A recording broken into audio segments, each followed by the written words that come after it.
Méditation de la communauté des disciples du Christ vivant en ce mardi de la 5e semaine du temps ordinaire, année liturgique A. Évangile de Jésus-Christ selon saint Marc, au chapitre 7, les versets 1 à 13. En ce temps-là, les pharisiens et quelques scribes venus de Jérusalem se réunissent auprès de Jésus et voient quelques-uns de ses disciples prendre leur repas avec des mains impures, c'est-à-dire non lavées. Les pharisiens, en effet, comme tous les juifs, se lavent toujours soigneusement les mains avant de manger, par attachement à la tradition des anciens. Et au retour du marché, ils ne mangent pas avant de s'être aspergés d'eau. Et ils sont attachés encore par tradition à beaucoup d'autres pratiques, lavage de coupes, de carafes et de plats. Alors les pharisiens et les scribes demandèrent à Jésus: « Pourquoi tes disciples ne suivent-ils pas la tradition des anciens? Ils prennent leur repas avec des mains impures. » Jésus leur répondit: « Isaïe a bien prophétisé à votre sujet, hypocrite. Ainsi qu'il est écrit: Ce peuple m'honore des lèvres, mais son cœur est loin de moi. C'est en vain qu'ils me rendent un culte. Les doctrines qu'ils enseignent ne sont que des préceptes humains.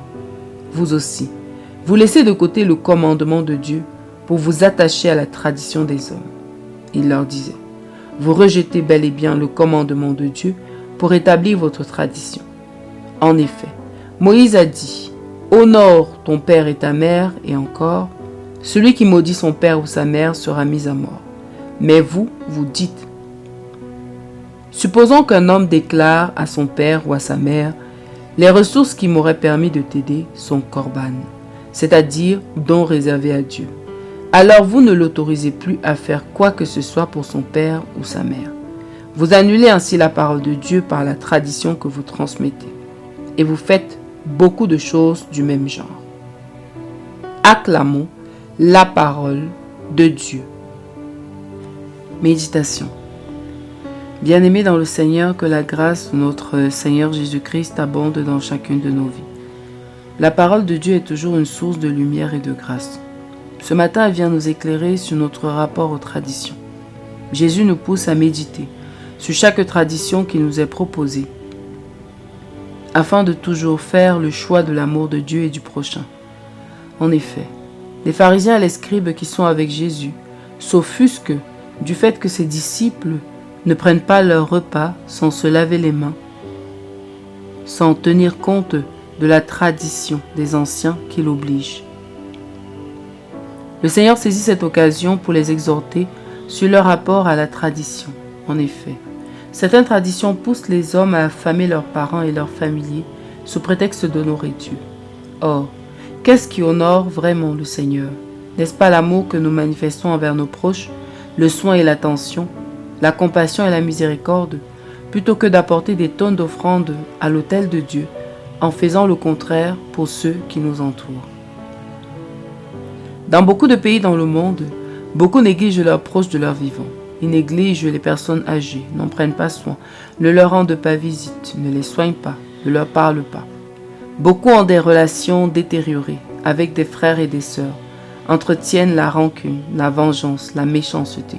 Ils préfèrent dépenser l'argent pour les morts, pour la tradition, pour honorer les défunts, pour les sacrifices auprès des ancêtres. Certains ruinent leur famille pour sauver la face aux funérailles, au deuil. Ils utilisent l'argent qui aurait servi à aider un pauvre parent pour en honorer un autre mort avec qui ils n'avaient généralement pas vraiment de relation. Par ailleurs, certaines traditions sont détournées de leur sens originel, qui était pourtant bon, pour servir des intérêts égoïstes. C'est le cas de la tradition de la dot, pratiquée dans de nombreux pays, et qui a été détournée pour être un moyen d'enrichissement des familles au détriment du couple, de la nouvelle famille qui se forme. Beaucoup de familles utilisent ce moyen pour spolier leur futur gendre. Pourtant, ce n'est qu'un symbole pour unir les familles, pour montrer que finalement, au-delà de ce qu'on donne, c'est l'amour qui compte, l'amour qui unit ces deux familles qui se rencontrent. Doit-on alors respecter une tradition aveuglément? Le Seigneur nous dit non. Nous devons examiner les traditions à la lumière de l'Évangile. Si elles nous éloignent de celui-ci, de l'amour, but de notre existence, alors nous devons nous en détacher. Si elles ont été torpillées par la cupidité humaine, nous devons revenir au sens originel. Le Seigneur nous invite ainsi donc à vivre profondément chaque acte que nous posons, à entrer dans le sens même de la tradition, la valeur qu'elle transmet. En effet, même une tradition bonne n'a de sens que si nous l'appliquons en comprenant ce que nous faisons. Ainsi, nous bénéficions des fruits de cette tradition mieux que quiconque. Si nous donnons nos offrandes à l'église, par exemple, sans comprendre que l'offrande, la quête, est un moment privilégié, où ce que nous donnons représente notre intention, le désir de nos cœurs, alors nous passerons à côté des grâces prévues par cette tradition. Revenons donc en nous-mêmes. Quel est notre rapport aux traditions? Les appliquons-nous aveuglément, de peur de subir le regard des autres et même des ancêtres? Ou alors nous les examinons et les appliquons, lorsqu'elles nous permettent de mieux aimer Dieu et notre prochain? Prions. Seigneur, accorde-nous la grâce de savoir trier, dans la tradition reçue de nos prédécesseurs et de notre société, le bon et l'utile pour le royaume des cieux. Donne-nous également le courage de rejeter ce qui nous éloigne de l'amour de Dieu et du prochain. Intercession.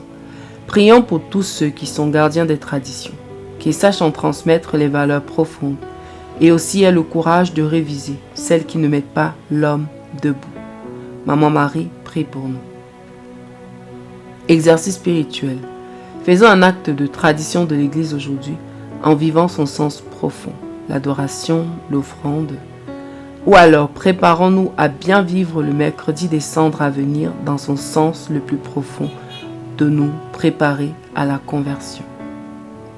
Loué soit Jésus-Christ à jamais.